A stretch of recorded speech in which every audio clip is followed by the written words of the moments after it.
Hi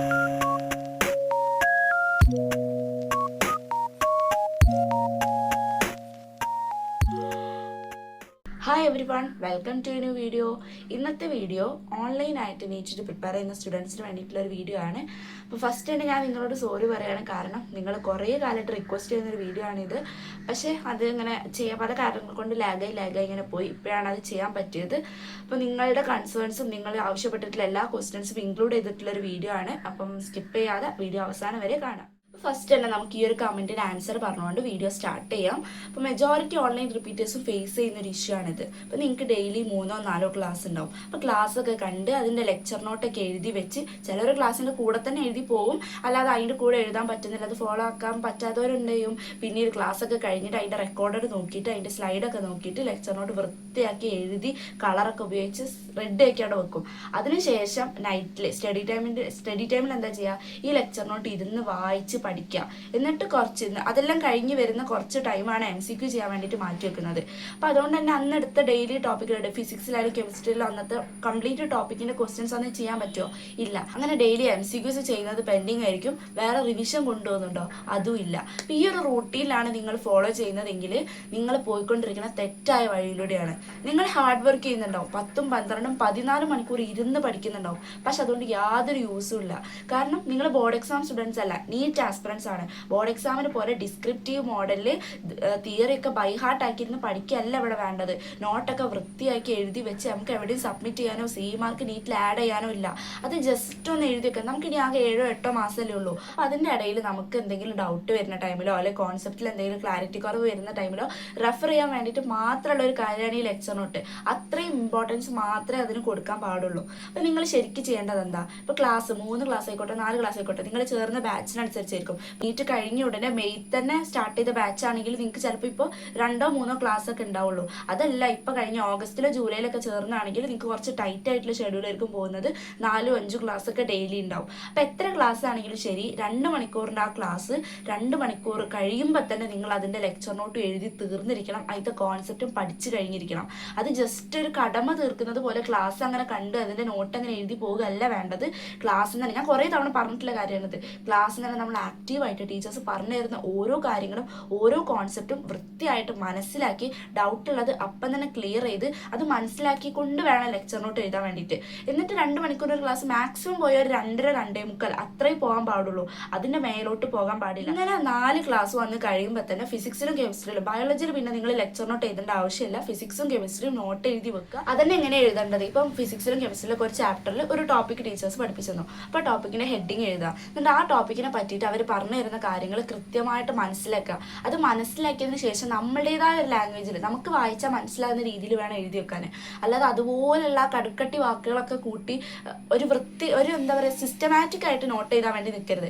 ചിലപ്പോൾ പിന്നീട് നമുക്ക് എന്തെങ്കിലും ഡൗട്ട് വരുന്ന ടൈമിൽ അത് വായിച്ചു നോക്കി നമുക്ക് തന്നെ മനസ്സിലായിക്കൊള്ളുന്നില്ല. അപ്പോൾ നമുക്ക് മനസ്സിലാവുന്ന രീതിയിൽ നോട്ടുകൾ ഓരോ കോൺസെപ്റ്റുകളും എഴുതി പോകുക. വലിയ പാരഗ്രാഫുകളൊക്കെ ഡയഗ്രാമുകളും ഫ്ലോ ചാർട്ടുകളൊക്കെ ആക്കി മാറ്റി എഴുതുക. പിന്നെ ഇക്വേഷൻസ് എഴുതി അതൊന്ന് ഹൈലൈറ്റ് ചെയ്ത് നോക്കുക. ഇങ്ങനെ ആയിരിക്കണം നിങ്ങൾ ലെക്ചർ നോട്ട് എഴുതി പോകേണ്ടത്. ഇത് എന്തിനുള്ളതാണ്, പിന്നീട് നമുക്ക് എന്തെങ്കിലും ആ ടോപ്പിക്കിൽ എന്തെങ്കിലും കൺഫ്യൂഷൻസ് വരികയാണെങ്കിൽ ജസ്റ്റ് റെഫർ ചെയ്യാൻ വേണ്ടിയിട്ട്. ഷോർട്ട് നോട്ട് ശരിക്കും നമ്മൾ വേറെ എഴുതണം. അത് ഇമ്പോർട്ടൻ്റ് ആയിട്ടുള്ള പോയിന്റ്സും ഇക്വേഷൻസും മാത്രം ഇൻക്ലൂഡ് ചെയ്തിട്ടുള്ള ഫോർമുല ബുക്കോ ഷോർട്ട് നോട്ട് നമ്മൾ മസ്റ്റ് ആയിട്ട് വേറെ എഴുതണം. അപ്പോൾ ഈ ലെക്ചർ നോട്ട് അങ്ങനെ ഭയങ്കര വൃത്തിയാക്കി എഴുതുന്നു വേണ്ട. ജസ്റ്റ് സ്പീഡായിട്ട് ഇങ്ങനെ കളർ ഉപയോഗിച്ച് സ്കെച്ച് ഉപയോഗിച്ച് മാർജിനൊക്കെ വരച്ച് അതിനൊന്നും എഴുതാൻ നിൽക്കണ്ട.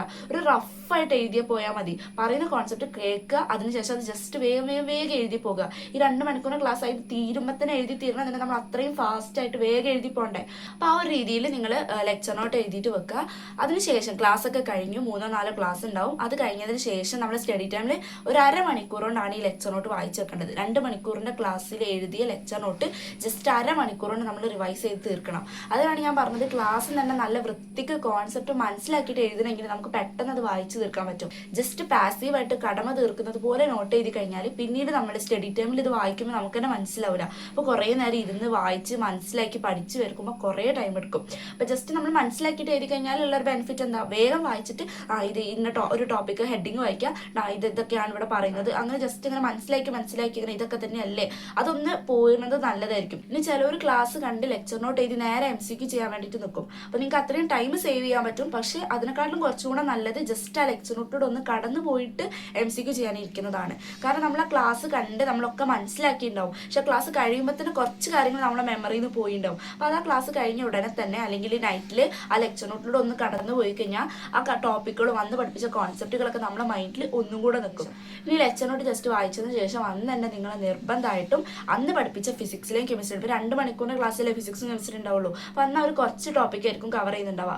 അന്ന് പഠിപ്പിച്ച അത്രയും ടോപ്പിക്കിൻ്റെ ക്വസ്റ്റ്യൻസ് അന്ന് തന്നെ കവർ ചെയ്ത് പോകാൻ നോക്കുക. അതിൽ നിങ്ങൾ ഏതെങ്കിലും ടോപ്പിക് വൈസ് ക്വസ്റ്റ്യൻസ് ഉള്ള ബുക്ക് എടുക്കുക, മെറ്റീരിയൽ എടുക്കുക, അതിനകത്ത് ടോപ്പിക് അന്ന് പഠിപ്പിച്ചതിൻ്റെ ടോപ്പിക്ക് അന്ന് തന്നെ ചെയ്തു പോകുക. അത് പെൻഡിങ് വരുത്താതെ തന്നെ പോകാൻ നോക്കുക. ഇനി ഇതിൻ്റെ കൂടെ തന്നെ നിങ്ങൾ റിവിഷനും കൊണ്ടുപോകേണ്ടതുണ്ട്. ഇപ്പോൾ ഇതിപ്പോൾ സെപ്റ്റംബറായി, ഇപ്പോൾ ജൂണിലും ജൂലൈയിലും പഠിപ്പിച്ച ചാപ്റ്റേഴ്സ് ഒക്കെ റിവൈസ് ചെയ്യാൻ വേണ്ടി കിടക്കുക. അന്ന് പഠിപ്പിച്ച് അപ്പം ബുക്ക് അടച്ചു വെച്ചിട്ട് പിന്നെ ആ ചാപ്റ്റർ തുറക്കാതെ നിൽക്കുന്ന കുറേ പേരുണ്ടാവും. അതൊരിക്കലും ചെയ്യാൻ പാടില്ല. കാരണം നമ്മളൊക്കെ മനുഷ്യന്മാരാണ്, എന്തായാലും മറന്നു പോകും. അപ്പോൾ അതുകൊണ്ട് റിവിഷൻ കൂടെ ചെയ്തു പോകണം. പിന്നെ ചാപ്റ്റർ ഒക്കെ കംപ്ലീറ്റ് ആയിട്ട് ലാസ്റ്റ് റിവിഷൻ ചെയ്യാന്നുള്ള മനോഭാവത്തിൽ ഇരിക്കാൻ പാടില്ല. അപ്പോഴത്തേക്കും കുറേ ടൈം എടുക്കും. ഇപ്പോൾ ഡിസംബർ ജനുവരി കഴിഞ്ഞും ചാപ്റ്റർ തീരാൻ, ആ ടൈമിലേക്ക് ജൂണും ജൂലൈത്തെ ചാപ്റ്റർ അതുവരെ റിവൈസ് ചെയ്യാൻ ഇട്ട് കഴിഞ്ഞാൽ നമുക്ക് ഒന്നും ഓർമ്മ ഉണ്ടാവില്ല. ഒക്കെ വായിക്കുമ്പോൾ ഒക്കെ പുതുതായിട്ട് വായിക്കുന്ന പോലെ തോന്നിപ്പോകും. അപ്പം അത്രയും ടൈം വീണ്ടും പോകും. അപ്പം എല്ലാവർക്കും ഒരേ ടൈമാണ് കിട്ടുന്നത്. അപ്പോൾ ആ ടൈമിന് നമ്മൾ ഏറ്റവും നല്ല എഫക്റ്റീവായിട്ട് യൂസ് ചെയ്യണം. അപ്പം അതിനെന്ത് ചെയ്യണം, ഇടയ്ക്കിടയ്ക്ക് റിവിഷൻ കൂടെ ചെയ്തുകൊണ്ടിരിക്കുക. അത് നിങ്ങൾ സെപ്പറേറ്റ് ആയിട്ട് ഒരു റിവിഷൻ പ്ലാൻ ഉണ്ടാക്കുക. ഡെയിലി 1 മണിക്കൂറോ 1.5 മണിക്കൂറോ റിവൈസ് ചെയ്യാൻ പാകത്തിന്. എന്നിട്ട് ആ ടൈമിൽ നിങ്ങൾ എക്സ്ട്രാ വേറെ എന്തെങ്കിലും MCQ ചെയ്യുക. ഇപ്പോൾ ഉദാഹരണം പറയുകയാണെങ്കിൽ യൂണിറ്റ്സ് ആൻഡ് മെഷർമെന്റ് അന്ന് നിങ്ങൾ പഠിച്ചു വെച്ചു, അന്നത്തെ അതിൻ്റെ ടോപ്പിക് വൈസ് ക്വസ്റ്റ്യൻസ് ചെയ്ത് കംപ്ലീറ്റ് ആയിട്ടുണ്ടാവും. ഇനി ഇപ്പോൾ ഒരു റിവിഷൻ ഷെഡ്യൂൾ, അതിൻ്റെ NCERT ക്വസ്റ്റ്യൻസ് ചെയ്യാൻ വേണ്ടിയിട്ട് ഒരു ഷെഡ്യൂൾ ഇട്ട് കൊടുക്കുക. അപ്പോൾ അതിൽ ഒരു 20 ക്വസ്റ്റ്യൻസ് ആണെങ്കിൽ ഡെയിലി 10 ക്വസ്റ്റ്യൻ വെച്ച് ചെയ്യുക. അപ്പം ഇന്ന് 10 ക്വസ്റ്റ്യൻ ചെയ്തു, നാളെ 10 ക്വസ്റ്റ്യൻ ചെയ്തു. അപ്പോൾ ആ ക്വസ്റ്റ്യൻ ചെയ്യുന്ന ടൈമിൽ നമ്മൾ എന്തെങ്കിലും ഇക്വേഷൻ മറന്നത് കാരണോ കോൺസെപ്റ്റ് മറന്നത് കാരണോ നമുക്ക് ചെയ്യാൻ പറ്റില്ല. അപ്പം നമ്മൾ എന്ത് ചെയ്യും, ആ ക്വസ്റ്റ്യൻസ് പോയിട്ട് ആ തിയറി പോയിട്ട് റിവൈസ് ചെയ്യും, ആ ഇക്വേഷൻസ് പോയിട്ട് റിവൈസ് ചെയ്യും. അങ്ങനെ അതിൻ്റെ റിവിഷൻസ് കൊണ്ടുപോകാം. അല്ലാണ്ട് ഈ റിവിഷൻ കൊണ്ട് ഉദ്ദേശിക്കുന്നത് വീണ്ടും ലെക്ചർ നോട്ട് വായിക്കുക, വീണ്ടും ഷോർട്ട് നോട്ട് വായിക്കുക, ഇക്വേഷൻ ബുക്ക് വായിക്കുക, അത് മാത്രമല്ല കേട്ടോ. റിവിഷൻ ചെയ്യേണ്ട നമ്മൾ ക്വസ്റ്റ്യൻസ് ചെയ്തുകൊണ്ട് റിവൈസ് ചെയ്യുക. കുറേ പേർക്കുള്ള വേറൊരു കൺസേൺ ആണ്, റിവൈസ് ചെയ്യണമെന്നൊക്കെ ആഗ്രഹമുണ്ട്, പക്ഷേ റിവൈസ് ചെയ്യാൻ ടൈം കിട്ടുന്നില്ല, റിവൈസ് ചെയ്യാൻ വിചാരിക്കും പക്ഷെ ഒന്നും നടക്കുന്നില്ല എന്നുള്ളത്. അതിന് നിങ്ങൾ കറക്റ്റ് നിങ്ങൾക്കേ അറിയുള്ളൂ നിങ്ങൾ എത്രത്തോളം ഓരോ ചാപ്റ്റർ ഇൻവെസ്റ്റ് ചെയ്യണം, എത്രത്തോളമാണ് പഠിക്കാൻ വേണ്ടിയിട്ടും ലെക്ചർ നോട്ട് വായിക്കാൻ വേണ്ടിയിട്ടും MCQ ചെയ്യാൻ വേണ്ടിയിട്ടൊക്കെ ടൈം എടുക്കുന്നത് എന്നുള്ളത്. അപ്പോൾ അതിനനുസരിച്ചിട്ട് ഒരു ടൈം ടേബിൾ ഉണ്ടാക്കുക. കൃത്യമായിട്ട് ക്ലാസ്സുകൾ വരുന്ന ടൈം, അതിനുശേഷം ഒരു 1/2 മണിക്കൂർ ലെക്ചർ നോട്ട് വായിക്കാൻ, എന്നിട്ട് അതിൽ MCQs ചെയ്യാൻ ഒരു 1 മണിക്കൂർ, പിന്നെ ബയോളജിക്ക് ഒരു 1 മണിക്കൂർ, അങ്ങനെ അന്നത്തത് പഠിക്കാൻ വേണ്ടിയിട്ട് ഇട്ടു. അതിനുശേഷം വരുന്ന ബാക്കിയുള്ള ടൈം എന്ത് ചെയ്യുക, റിവിഷന് വേണ്ടിയിട്ട് മാറ്റി വെക്കുക. ഈ ബയോളജിൻ്റെ കേസിലേക്ക് വരുന്ന ടൈമിൽ നിങ്ങൾ അന്ന് എടുക്കുന്ന ചാപ്റ്റർ കൂടാണ്ട് ഡെയിലി ഒരു ചാപ്റ്റർ റിവിഷന് വേണ്ടിയിട്ട് ഇട്ട് കൊടുക്കണം. ബയോളജിക്കായിട്ട് സെപ്പറേറ്റ് ആയിട്ട് തന്നെ ഒരു റിവിഷൻ ഷെഡ്യൂൾ ഉണ്ടാക്കുക. അതായത് ലിവിംഗ് വേൾഡ്, ബയോളജി ക്ലാസിഫിക്കേഷൻ, പ്ലാനിങ്ങിനും അനിമൽക്കും അങ്ങനെ സ്റ്റാർട്ടിങ് മുതൽ തുടങ്ങുക. എന്നിട്ട് റിവൈസ് ചെയ്ത് ഇപ്പോൾ നമ്മൾ പഠിപ്പിച്ചുകൊണ്ടിരിക്കുന്ന ചാപ്റ്റർ വരെ എത്തിക്കഴിഞ്ഞാൽ വീണ്ടും സ്റ്റാർട്ടിങ് മുതൽ റിവൈസ് ചെയ്യുക. അങ്ങനെ എല്ലാ മാസവും എല്ലാ ചാപ്റ്ററും റിവൈസ് ചെയ്യുന്ന രീതിയിൽ, ഇതുവരെ പഠിപ്പിച്ച ചാപ്റ്റർ സെപ്റ്റംബർ മന്തിൽ ഇതുവരെ പഠിപ്പിച്ച ചാപ്റ്റർ മൊത്തം റിവൈസ് ചെയ്തു, ഒക്ടോബർ മന്തിൽ കുറച്ചും കൂടെ ചാപ്റ്റർ കൂടിയിട്ടുണ്ടാവും, അപ്പോൾ അതുവരെ പഠിപ്പിച്ച ചാപ്റ്റർ മൊത്തം റിവൈസ് ചെയ്യുക. അങ്ങനെ എല്ലാ മന്തിലും റിവൈസ് ചെയ്തുകൊണ്ടേ ഇരിക്കുക. അതിൽ സ്റ്റാർട്ടിങ് ഇപ്പോൾ ലിവിംഗ് വേൾഡ് ഒക്കെ സിമ്പിൾ ആയിരിക്കും. അപ്പോൾ അതൊന്നും അങ്ങനെ വീണ്ടും റിവൈസ് ചെയ്യേണ്ട ആവശ്യമില്ല. അപ്പോൾ നിങ്ങളുടെ പ്രയോറിറ്റിക്ക് അനുസരിച്ച് നിങ്ങൾ തന്നെ ഒരു പ്രയോറിറ്റി ലിസ്റ്റ് ഉണ്ടാക്കുക. നിങ്ങൾക്ക് കൂടുതൽ റിവിഷൻ വേണ്ട ചാപ്റ്റർ അത് എല്ലാ മാസവും നിർബന്ധമായിട്ട് റിവൈസ് ചെയ്യുക. ഇനി അത്ര നിങ്ങൾക്ക് നല്ലോണം നിങ്ങൾക്ക് അറിയുന്നതാണ്, അത്ര റിവിഷൻ വേണ്ടാത്ത ചാപ്റ്റർ ആണെങ്കിൽ ഒരു 1.5 ഈ സെപ്റ്റംബർ റിവൈസ് ചെയ്യുക, പിന്നെ ഒക്ടോബർ വേണ്ട നവംബറിൽ റിവൈസ് ചെയ്യുക. അങ്ങനെ നിങ്ങൾക്കാണ് നിങ്ങളെ പറ്റിയിട്ട് കൃത്യമായിട്ട് അറിയുന്നത്. അപ്പോൾ അതിനനുസരിച്ചിട്ടുള്ള കൃത്യമായിട്ടൊരു ഷെഡ്യൂൾ ഉണ്ടാക്കിയിട്ട് അതിനനുസരിച്ചിട്ട് പോകുക. അതിപ്പോൾ ഡെയിലി നിങ്ങൾ വിചാരിക്കുന്നുണ്ടാവും ഫിസിക്സിലെ ക്വസ്റ്റ്യൻസ് ചെയ്യാനുണ്ട്, കെമിസ്ട്രി ക്വസ്റ്റ്യൻസ് ചെയ്യാനുണ്ട്, ഡെയിലി അന്നെടുത്ത ബയോളജി പഠിക്കാനുണ്ട്, ഇതിൻ്റെ കൂടെ ഫിസിക്സിൻ്റെ കെമിസ്ട്രിയിൽ ഏതെങ്കിലും ഒരു ചാപ്റ്റർ റിവൈസ് ചെയ്യാനുണ്ട്, ഇത് ബയോളജി മാത്രം റിവൈസ് ചെയ്ത് നടക്കുക എന്നുള്ളത്. അപ്പോൾ ഞാൻ റിവിഷനോട് ഉദ്ദേശിക്കുന്നത് NCERT വായിക്കാനോ വീണ്ടും കോൺസെപ്റ്റ് പഠിക്കാനോ എന്നല്ല, MCQs ചെയ്യുക. ഡെയിലി ഒരു 1/2 മണിക്കൂറോ 3/4 മണിക്കൂറോ ഒരു 30 മിനിറ്റ് കൊണ്ട് നിങ്ങൾക്ക് ഒരു 50 ക്വസ്റ്റ്യൻ എന്തായാലും ചെയ്യാൻ പറ്റൂലേ. ആ 50 ക്വസ്റ്റ്യൻ ചെയ്യുക. എന്നിട്ട് അതിൽ കിട്ടാത്ത ക്വസ്റ്റ്യൻസോ അല്ലെങ്കിൽ തെറ്റിപ്പോണ ക്വസ്റ്റ്യൻസിൻ്റെ തിയറി മാത്രം ഒന്ന് റെഫർ ചെയ്ത് വെക്കുക. ബാക്കിയുള്ള ക്വസ്റ്റ്യൻസിലൊന്നും തിയറി നിങ്ങൾ വായിച്ച് നോക്കണമെന്നില്ല. കാരണം നിങ്ങൾക്ക് അതിന് ആൻസർ ചെയ്യാൻ പറ്റിയെങ്കിൽ നിങ്ങൾക്കത് ഓർമ്മ ഉള്ളതുകൊണ്ടാണ്. അപ്പം അങ്ങനെ ഓർമ്മ ഇല്ലാന്ന് തോന്നുന്ന ഭാഗം മാത്രം ഒന്ന് പോയിട്ട് വായിക്കുക. പിറ്റേ ദിവസം വേറൊരു ചാപ്റ്റർ എടുക്കുക, 1/2 മണിക്കൂർ ക്വസ്റ്റ്യൻ ചെയ്യുക. എന്നിട്ട് അപ്പോൾ വന്നിട്ടുള്ള മിസ്റ്റേക്സ് ആ ചാപ്റ്ററിൽ NCERT പോയി റെഫർ ചെയ്യുക. അടുത്ത ദിവസം അടുത്ത ചാപ്റ്റർ, അങ്ങനെ പോകുക. അപ്പോൾ വലിയ ചാപ്റ്റർക്കാണെങ്കിൽ 2-3 ദിവസത്തേക്ക് ഷെഡ്യൂൾ ചെയ്ത് കൊടുക്കുക. അപ്പോൾ എന്തായാലും ഡെയിലി ബയോളജി റിവിഷൻ കൊണ്ടുപോകണം. നേരത്തെ പറഞ്ഞ പോലെ നിങ്ങൾ വെറും കോൺസെപ്റ്റ് മാത്രം പഠിച്ച് തിയറി ഓറിയൻറ്റഡ് ആയിട്ട് പഠിക്കാനിരിക്കരുത്. MCQs തന്നെ ചെയ്യുക. മറ്റേത് എത്ര പഠിച്ചു കഴിഞ്ഞാൽ നമുക്ക് അതിനുള്ള റിസൾട്ട് ഉണ്ടാവില്ല. നമുക്ക് ഭയങ്കര സാറ്റിസ്ഫാക്ഷൻ നിൽക്കും, യെസ് ഞാൻ എല്ലാ കോൺസെപ്റ്റ് പഠിക്കുന്നുണ്ട്, നല്ലോണം റിവിഷനൊക്കെ ചെയ്യുന്നുണ്ട് എന്നൊക്കെ. പക്ഷേ അതുകൊണ്ട് എന്തുണ്ടാവില്ല, ഉപകാരം ഉണ്ടാവില്ല. നമുക്ക് എത്രത്തോളം ക്വസ്റ്റ്യൻസ് ചെയ്യാൻ പറ്റുമോ അത്രത്തോളം ക്വസ്റ്റ്യൻസ് ചെയ്ത് നമ്മളെ പ്രോബ്ലം സോൾവിങ് സ്കില്ല് ഡെവലപ്പ് ചെയ്തെടുത്താൽ മാത്രമേ നമുക്ക് നീറ്റ് നല്ലൊരു സ്കോറും റാങ്കും നേടാൻ വേണ്ടി പറ്റുള്ളൂ. ഈ ഓൺലൈൻ സ്റ്റുഡൻസ് ഫേസ് ചെയ്യുന്ന മറ്റൊരു ഇഷ്യൂ ആണ് എവിടെ നിന്നാണ് ഇത്രയും ക്വസ്റ്റ്യൻസ് കിട്ടുക എന്നുള്ളത്. ഇപ്പോൾ ഓഫ്ലൈൻ സ്റ്റുഡൻ്റ് ആണെങ്കിൽ ലൈബ്രറി ഓപ്ഷൻ ഉണ്ടാവും. അപ്പോൾ അവിടെ നമുക്ക് ഇഷ്ടമുള്ള ബുക്ക് ഇഷ്ടമുള്ള ടൈമിൽ എടുക്കുക, ക്വസ്റ്റ്യൻസ് ചെയ്ത് പഠിക്കുക. അസസറീസ് വേണമെങ്കിൽ അതിൻ്റെ ബുക്ക് എടുക്കാം, സ്റ്റേറ്റ്മെന്റ് ക്വസ്റ്റ്യൻസ് ഉണ്ടെങ്കിൽ അത് പ്രാക്ടീസ് ചെയ്യാം. പക്ഷേ ഓൺലൈൻ സ്റ്റുഡൻസിന് ഈ ഒരു ഫീച്ചർ ഇല്ല. പക്ഷെ എന്ന് കരുതി നമ്മൾ ക്വസ്റ്റ്യൻ ചെയ്യാതിരിക്കാൻ പാടുണ്ടോ? ഇല്ല. ഒരുപാട് മറ്റുള്ള ഓപ്പർച്യൂണിറ്റീസ് നിങ്ങൾക്ക് അവൈലബിൾ ആയിരിക്കും. അങ്ങനെ നിങ്ങൾക്ക് ക്വസ്റ്റ്യൻസ് പ്രാക്ടീസ് ചെയ്യാൻ വേണ്ടിയിട്ട് യൂസ് ചെയ്യാൻ പറ്റിയ ഒരു ആപ്പാണ് മെമോനീറ്റ്. കഴിഞ്ഞ നീറ്റിന് 2025 180 ക്വസ്റ്റ്യനിൽ 168 ക്വസ്റ്റ്യൻസും മെമോനീറ്റ് ആപ്പിനകത്ത് ഡയറക്റ്റ് ആയിട്ടോ ഇൻഡയറക്റ്റ് ആയിട്ടോ കൊടുത്തിട്ടുള്ള ക്വസ്റ്റ്യൻസ് തന്നെയാണ്. അപ്പോൾ അതിൽ പ്രൂഫ് അടക്കം അവർ ആപ്പിൽ ഉണ്ടാവും, നിങ്ങൾക്ക് ചെക്ക് ചെയ്ത് നോക്കാം. അപ്പോൾ ഇതിനകത്ത് NTA നീറ്റിന് ചോദിക്കുന്ന എല്ലാ ടൈപ്പ് ഓഫ് ക്വസ്റ്റ്യൻസും ഇൻക്ലൂഡ് ചെയ്തിട്ടുണ്ട്. അപ്പോൾ നമുക്ക് എല്ലാ ടൈപ്പ് ക്വസ്റ്റ്യൻസും പ്രാക്ടീസ് ചെയ്ത് പഠിക്കാനുള്ള ഒരു ഓപ്പർച്യൂണിറ്റി ഉണ്ട്. ചാപ്റ്ററിനകത്ത് വെറും ന്യൂമറിക്കൽ ക്വസ്റ്റ്യൻസ് മാത്രം ചെയ്ത് പഠിച്ചാൽ പോരല്ലോ, എല്ലാ ടൈപ്പ് ഓഫ് ക്വസ്റ്റ്യൻസും ചെയ്ത് പഠിക്കണ്ടേ. അപ്പോൾ ഓരോ ചാപ്റ്ററും സെപ്പറേറ്റ് ആയിട്ട് അസസറീസും സ്റ്റേറ്റ്മെന്റ് ക്വസ്റ്റ്യൻസും ഒക്കെ ഇവർ കൊടുത്തിട്ടുണ്ട്. അതൊക്കെ നമുക്ക് ചെയ്ത് പ്രാക്ടീസ് ചെയ്യാൻ പറ്റും. ഇനി കുറേ ക്വസ്റ്റ്യൻ ചെയ്യാമെന്ന് വിചാരിച്ചിട്ട് ഒരു ചാപ്റ്ററിൽ തന്നെ 300-400 ക്വസ്റ്റ്യൻസ് ഇരുന്ന് ചെയ്തുകൊണ്ടും കാര്യമില്ല. കാരണം അതൊക്കെ നമ്മൾ ഷോർട്ട് ടേം മെമ്മറിയിലേ ഉണ്ടാവുള്ളൂ. കൃത്യമായിട്ട് റിവൈസ് ചെയ്താൽ മാത്രമേ അത് പെർമനന്റ് മെമ്മറിയിലേക്ക് മാറുള്ളൂ, നീറ്റ് എക്സാമിന് ഉപകാരപ്പെടുള്ളൂ. അല്ലാന്നുണ്ടെങ്കിൽ നമ്മൾ നീറ്റിന് ഒരു ക്വസ്റ്റ്യൻ കാണുമ്പോൾ എവിടെയോ കണ്ട പോലെ ഉണ്ടാവും, നമുക്ക് ചെയ്തൊരു ഓർമ്മ ഉണ്ടാവും, പക്ഷെ അത് ചെയ്ത പോലെ തോന്നും, പക്ഷെ ചെയ്യാൻ പറ്റില്ല. അപ്പോൾ അതുകൊണ്ട് കൃത്യമായിട്ട് റിവൈസ് ചെയ്താൽ മാത്രമേ നമുക്കത് യൂസ്ഫുൾ ആവുള്ളൂ ചെയ്ത ക്വസ്റ്റ്യൻസ്. മെമോനീറ്റ് ആപ്പിൻ്റെ ഒരു പ്രത്യേകത എന്താണെന്ന് വെച്ചാൽ നമ്മുടെ റിവിഷന് വേണ്ടിയിട്ട് വേറെ എഫേർട്ട് ഇടേണ്ട ആവശ്യമില്ല. അപ്പോൾ നമ്മളൊരു ക്വസ്റ്റ്യൻ ചെയ്ത് കറക്റ്റ് ആയി കഴിഞ്ഞാൽ തൊട്ടടുത്ത 3-4 ദിവസത്തിനുള്ളിൽ അവർ ആ ക്വസ്റ്റ്യൻ വീണ്ടും കാണിക്കും. അപ്പോൾ നമ്മളത് ഒന്നും കൂടി സോൾവ് ചെയ്യുമ്പോൾ നമ്മൾ റിവിഷനായി. പിന്നെ കുറച്ചൊരാഴ്ച കഴിഞ്ഞിട്ട് വീണ്ടും അതെന്നെ ഇടും. അങ്ങനെ കൃത്യമായ ഇടവേളകളിൽ ഒരു 7 തവണ നമ്മളെ കൊണ്ട് ആ ക്വസ്റ്റ്യൻ അവർ റിവൈസ് ചെയ്യിപ്പിക്കും. ഇനിയിപ്പോൾ ഒരു ക്വസ്റ്റ്യൻ തെറ്റിപ്പോയാൽ അടുത്ത 24 മണിക്കൂറിനുള്ളിൽ ആ ക്വസ്റ്റ്യൻ വീണ്ടും കാണിക്കും. അപ്പോൾ നമ്മളത് ശരിയാക്കിയാൽ നേരത്തെ പറഞ്ഞ പോലെ അടുത്ത 3 ദിവസത്തിനുള്ളിൽ വീണ്ടും കാണിക്കും. അങ്ങനെ അതും ഒരു 7 തവണ നമ്മൾ റിവൈസ് ചെയ്ത് പോകും. അപ്പോൾ അതുകൊണ്ട് നമ്മൾ റിവിഷൻ ചെയ്യാൻ വേണ്ടിയിട്ട് വേറെ എഫേർട്ട് ഇടേണ്ട ആവശ്യമില്ല. നമ്മൾ അറിയാണ്ട് തന്നെ നമ്മളെ കൊണ്ട് തന്നെ അവർ റിവൈസ് ചെയ്തെടുത്തോളും.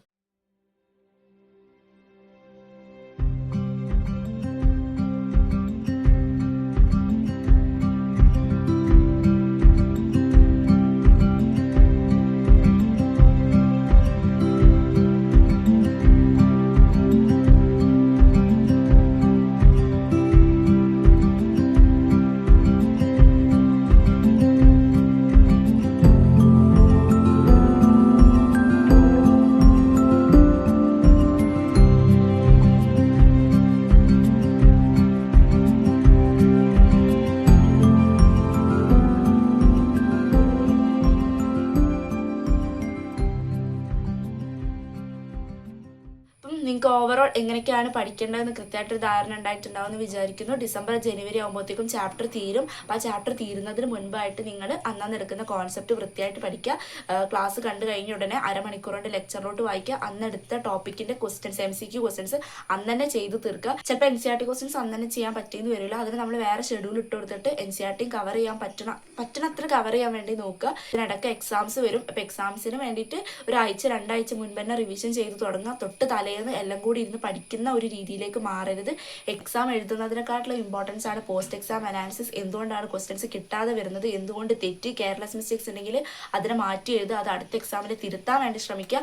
അങ്ങനെ കൃത്യമായിട്ട് തന്നെ ക്വസ്റ്റ്യൻ പേപ്പർ അനാലിസിസ് നടത്തുക. എന്തെങ്കിലും ഇക്വേഷൻസോ കോൺസെപ്റ്റോ മറന്നത് കാരണമാണ് എക്സാം ക്വസ്റ്റ്യൻസ് കിട്ടാതെ പോയത് അല്ലെങ്കിൽ ക്വസ്റ്റ്യൻസ് തെറ്റിയതെങ്കിൽ അപ്പം തന്നെ ആ കോൺസെപ്റ്റ് അല്ലെങ്കിൽ ഇക്വേഷൻസ് റിവൈസ് ചെയ്ത് വെക്കുക. ഡിസംബർ ജനുവരി ആകുമ്പോഴത്തേക്കും ചാപ്റ്റേഴ്സ് ഒക്കെ കംപ്ലീറ്റ് ആയി കഴിഞ്ഞാൽ തൊട്ട് പിറ്റേ ദിവസം മുതൽ നിങ്ങൾ ഫുൾ മോക്ക് എക്സാം എഴുതാൻ വേണ്ടിയിട്ട് സ്റ്റാർട്ട് ചെയ്യുക. അപ്പോൾ ചാപ്റ്ററൊക്കെ തീരുന്നതിന് മുൻപ് തന്നെ ക്വസ്റ്റ്യൻ പേപ്പറൊക്കെ സംഘടിപ്പിച്ച് വെക്കുക.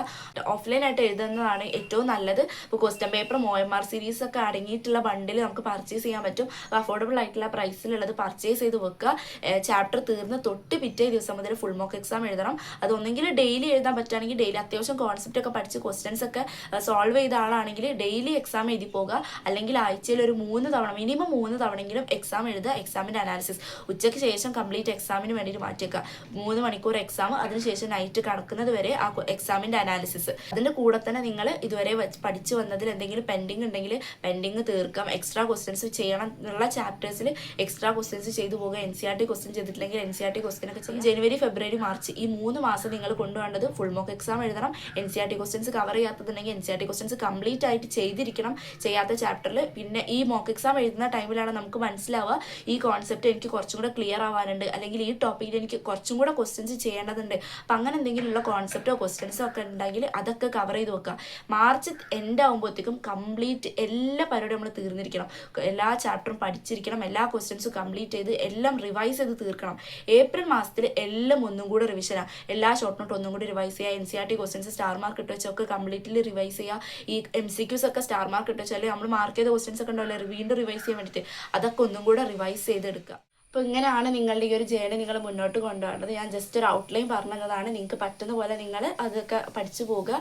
പിന്നെ ഈ ഒരു ജേണിക്കകത്ത് അപ്സ് ആൻഡ് ഡൗൺസ് എല്ലാവർക്കും ഉണ്ടാവും. ഡൗൺ ആവാൻ നല്ല സുഖമാണ്, അപ്പോൾ അതൊന്ന് കയറി വരാനാണ് പ്രയാസം ഉണ്ടാവുക. പ്രതികൂല സാഹചര്യം വരുന്ന ടൈമിലും ഈ ഒരു സിറ്റുവേഷനിലൂടെ എല്ലാവരും കടന്നു പോയവരാണെന്ന് ആലോചിക്കുക.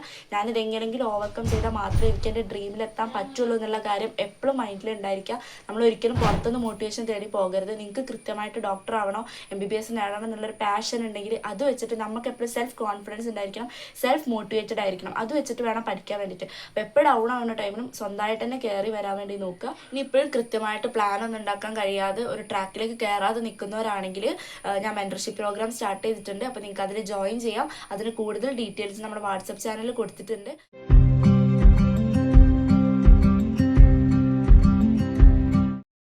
വീഡിയോ യൂസ്ഫുൾ ആയി തന്നെ വിശ്വസിക്കുന്നു. ഇഷ്ടപ്പെട്ടെങ്കിൽ ലൈക്ക് ചെയ്യുക, ഷെയർ ചെയ്യുക, ചാനൽ സബ്സ്ക്രൈബ് ചെയ്യുക. ബൈ.